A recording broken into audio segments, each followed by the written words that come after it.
It's very profound, the difference in the reactions between gluten on an adult versus a child. With an adult, it's more physical, and with a child, it's more of a mental, neurological effect.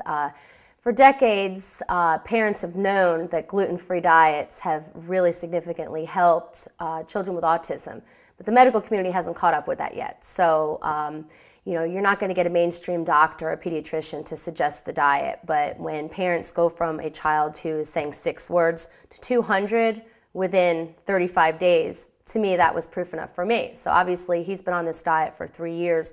But what happens with the brain of a child who has autism is when this gluten gets into the brain, as I previously stated, because the body doesn't have the enzyme ability to break down this gluten, and it gets in the central nervous system, the blood-brain barrier. What happens is the same receptors that receive opiates are receiving the gluten.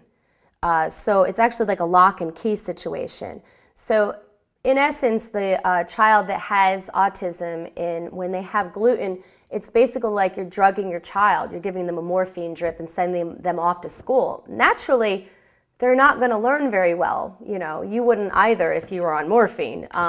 So when we remove the gluten, the cloud, the haze is lifted. And initially, I just saw my son go from, this child who wouldn't respond to his name to looking me in the eyes and following simple directions. So I don't need medical research to verify that. I just know by looking at my son and the effects of this diet and the profound effect it's had, a positive effect on my family.